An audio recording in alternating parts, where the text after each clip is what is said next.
ये है talks news network और आप देख रहे हैं पॉलिटॉक्स, राजनीति का कच्चा चिट्ठा। अगले साल होने वाले विधानसभा चुनावों के मद्देनजर प्रदेश का सबसे बड़ा सियासी मुद्दा बन चुकी राजस्थान ईस्टर्न कैनाल परियोजना को लेकर सूबे की सियासत अपने उफान पर है। रविवार को जहां एक तरफ पत्रकार वार्ता के दौरान गहलोत सरकार के मंत्रियों ने इस मुद्दे पर केंद्र सरकार से आर पार की लड़ाई का ऐलान करते हुए जरूरत पड़ने पर लाखों लोगों के साथ कांग्रेस दिल्ली कूच करने तक की घोषणा कर दी है, तो वहीं केंद्रीय जल शक्ति मंत्री गजेंद्र सिंह शेखावत ने गहलोत सरकार पर हमला बोलते हुए कहा कि राज्य सरकार और उसके मुखिया राजनीतिक लाभ के लिए 13 जिलों के लोगों का कंठ सुखा रही है। वहीं गहलोत सरकार के मंत्री महेश जोशी ने पलटवार करते हुए गजेंद्र सिंह शेखावत पर ईआरसीपी के मामले में केंद्र की मोदी सरकार और भाजपा को नीचा दिखाने का आरोप लगाया। सबसे पहले बात करें कांग्रेस के दिग्गजों की, तो बीते रोज रविवार को देर शाम प्रदेश कांग्रेस मुख्यालय में पत्रकारों से रूबरू होते हुए कांग्रेस नेताओं ने ईआरसीपी मामले में केंद्र सरकार पर जमकर जुबानी हमला बोला।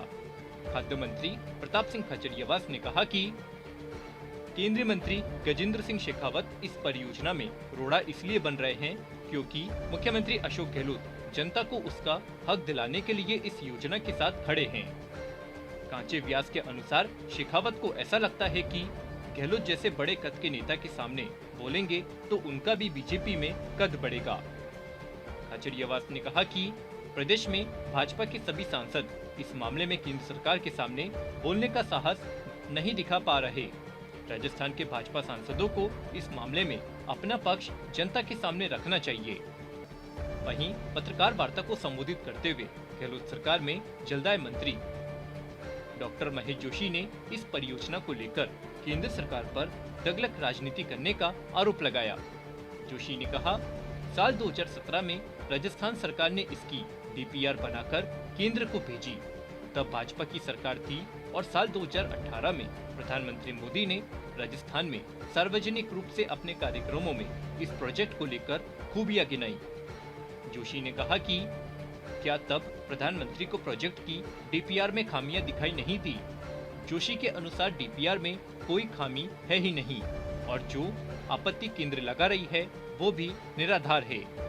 जोशी ने कहा कि साल 2018 में चुनाव के दौरान राजस्थान में भाजपा की सरकार चली गई, इसलिए अब केंद्र सरकार राजस्थान की इस महत्वपूर्ण योजना में रोड़ा अटका रही है।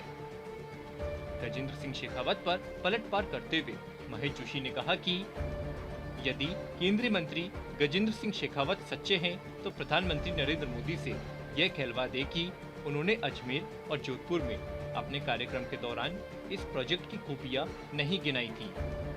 जोशी ने कहा कि केंद्रीय मंत्री शेखावत के इशारे पर ही केंद्रीय जल संसाधन विभाग के सचिव पंकज कुमार ने राजस्थान को इस योजना पर काम बंद करने के लिए लिखा है। महेश जोशी ने कहा कि केंद्र सरकार ने इसे राष्ट्रीय परियोजना घोषित किया नहीं, लिहाजा यह राज्य की परियोजना है और उस नाते से केंद्र सरकार इस बारे में कोई दिशा निर्देश नहीं दे सकती। वहीं इससे पहले रविवार को ही सिरोही जिले के माउंट आबू में आयोजित भाजपा के प्रशिक्षण वर्ग में पहुंचे केंद्रीय जल शक्ति मंत्री गजेंद्र सिंह शेखावत ने गहलोत सरकार पर जमकर हमला बोला। शेखावत ने कहा कि राजस्थान सरकार अपने मुखिया के साथ मिलकर राजनीतिक लाभ के लिए 13 जिलों के लोगों के प्यासे कंठों के साथ खिलवाड़ कर रही है और एक गलत स्टैंड लेकर लोगों को गुमराह करने का प्रयास किया जा रहा है। मंत्री गजेंद्र सिंह शेखावत ने कहा कि मैं राज्य सरकार से आग्रह कर रहा हूं कि सही कागज उठाकर देखे और सही डीपीआर बनाकर भेजे ताकि निश्चित समय में यह परियोजना पूरी हो। इसके लिए भारत सरकार तैयार है। मुख्यमंत्री के निकम्मा बोलने वाले बयान पर शेखावत ने कहा कि जो भाषा और जो भाव है उनका है, वह उन्हीं को मुबारक हो। युवाओं को लेकर उनके मन में जो कुंठा है वह कई बार उनके बयानों और भाव से प्रदर्शित हुई है। उन्होंने कहा कि मुख्यमंत्री देश की संसद के बनाए गए संविधान को चुनौती दे रहे हैं। इसके साथ ही ईआरसीपी को लेकर 10 जुलाई को होने वाले कार्यक्रम को लेकर केंद्रीय मंत्री गजेंद्र सिंह शेखावत ने कहा कि हम सब देख रहे हैं कि आज प्रशिक्षण वर्ग हो रहा है जिसमें पार्टी के राज्य स्तर से राष्ट्रीय स्तर के पदाधिकारी भाग ले रहे हैं। राष्ट्रपति चुनाव में मिली जिम्मेदारी का भी अलग व्यस्तता है। कार्यक्रम स्थगित नहीं किया गया है, पोस्टपोन किया गया है। नई तिथि आएगी, फिर भाजपा के लोग जुटेंगे, फिर हम बात करेंगे और सच को सच साबित करेंगे। पॉलिटॉक्स ब्यूरो, जयपुर। ये है टॉक्स न्यूज नेटवर्क और आप देख रहे हैं पॉलिटॉक्स, राजनीति का कच्चा चिट्ठा।